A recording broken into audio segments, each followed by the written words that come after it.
a handful of buildings throughout history that have changed the way we see architecture. And we're standing in one of them. We're in Hagia Sophia in Istanbul, what was once Constantinople. And before that was Byzantium. First it was a Greek city, then part of the Roman Empire, and then Constantine decided to found a city here, which he called the New Rome, and which came to be known as Constantinople. Or the city of Constantine. And that happened right at the time that Constantine was recognizing Christianity. By the end of that century, Christianity would become the official religion of the Roman Empire. The emperor had his palace close by, and that was the reason that the most important church was built here. Now, the church that we're standing in is not that original church. That burned down. And so did the next church. They were actually burned during riots, and the most famous riot took place in the 6th century, and it's called the Nickel Riot. Against the emperor of the time, Justinian, and Justinian was the patron of this church. Well, this church was a way of putting to work a lot of people in the city that might otherwise riot, but it was also a way for him to express his power across the empire. This was one of many churches that Justinian built. This building, though, is the centerpiece of that building program. It's unbelievable. We're standing in this mountain of a building, and in fact, to use that kind of geologic term is, I think, appropriate. One author said that standing here where we are in the sanctuary was like standing at the bottom of an enormous canyon. Now, when this was built in the 6th century, it was absolutely unique in the world, not only for its scale, not only for its ambition, but also for its design. Justinian hired two theoreticians, two scholars who were well-versed in geometry and mathematical theory and physics to think about how to vault this space. The two churches that were here before had wooden roofs. Well, those were basic basilica structures, a kind of architecture that the ancient Romans were very comfortable with. We see that kind of architecture throughout the Roman Empire, and so it would have been very familiar to the Roman emperors Constantine and Justinian. But Justinian asked his architects to do something different, and instead of building a traditional basilica,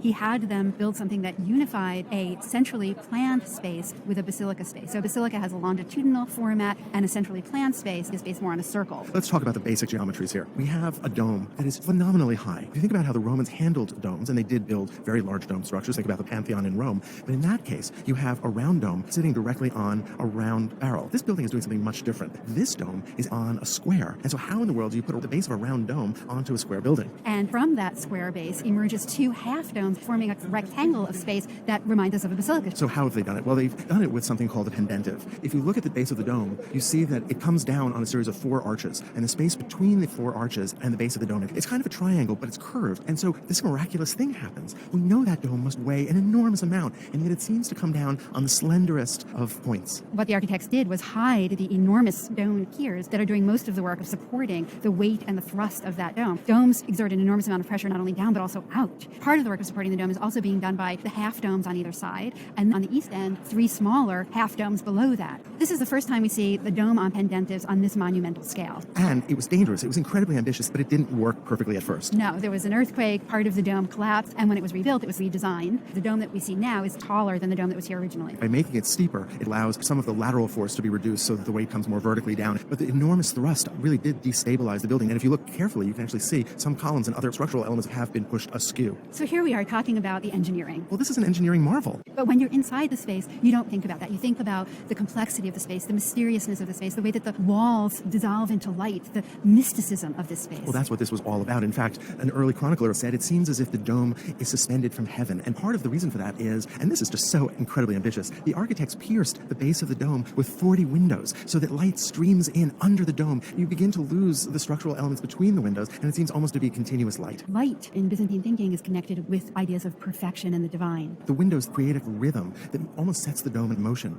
and then all of that is resting on walls that are clad with marble that have rich veins and patterns that are all in motion. The floor is made of huge paving stones that seem as if it's almost a pattern of waves. It lacks the solidity of ancient Roman architecture. Here we have a new Christian architecture for a new Christian Roman empire. For me, it is the perfect expression of the transformation of the physical into the spiritual. This is a building that was the spiritual heart of the empire. The emperor in the east, in the Byzantine Empire, which really was a continuation of the Roman Empire, but with vast amounts of territories that had been lost, that emperor was not just a political figure. He was also the head of the church. He appointed the patriarch, the man in charge of the church. This is very different than when we think about the Pope in the western part of the empire. And so when important rites took place in this church and the emperor and the patriarch came together, it was an expression of the unity of heaven and earth, of political power and spiritual power. We were talking about the way that this building is an expression of mystery, and its structural qualities are beautifully hidden. But one of the things that distracts our eye from the structure is the surface decoration. All of the upper surfaces that are not colored stone were covered with gold mosaic. Mosaic that had decorative patterns. Acanthus leaves, palm leaves. You could find crosses everywhere. What you couldn't find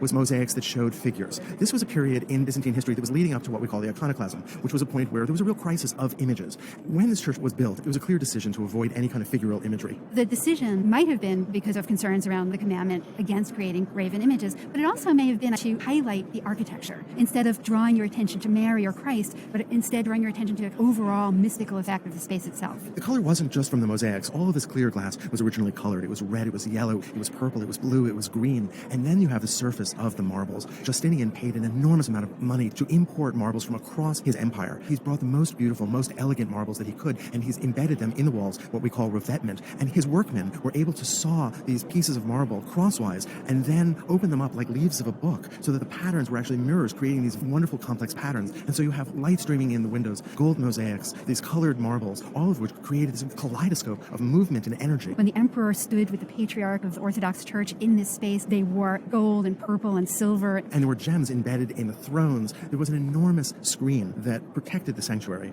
And by some accounts, it was 35 feet high, completely covered in silver. And so you had the laity, normal people like us, standing in the aisles and the galleries above. And then only the patriarch, the priest, the clergy, and the emperor were allowed in this space that, as you said, was screened. And so you had a mystery within this mysterious space. What a spectacle. This building is almost 1,500 years old, so it's gone through a lot of changes. Change is visible all around us. The floors are worn and uneven. Parts of the marble revetment are lost and have been painted instead. There's clearly mosaics that date from different periods of time. Most obviously, there are Islamic inscriptions in the dome from when this building was made into a mosque. The Byzantine Empire was ultimately conquered by the Ottoman Turks, who were Muslims, and this city, Constantinople, was the great treasure. And the great gem in that city was this church. And so when the city was conquered, one of the first things they did was transform it into a mosque. And this functioned as a mosque until 1934, when it was secularized and made into a museum. What we've lost mostly, though, is all of the original Christian furnishings. And not just furnishings, but relics, reliquaries. This was a space that was filled with holy objects. And the reason for this is not when the Muslims invaded. The reason for this is when the Western European Christians invaded. Right, and that happened in 1204. Instead of going to the Holy Land, To take back the Holy Land from the Muslims. the Crusaders owed the Venetians a lot of money, which they couldn't pay, and so they ended up sacking Constantinople instead. A lot of the great treasures that were once here are in Venice. They're scattered through museums all over the world. And so one can only imagine how rich this space must have looked when it was covered with gold and silver, when there were gems studding its most important furniture. When people were venerating the relics that were here and the icons that were here. When this was the center of the empire.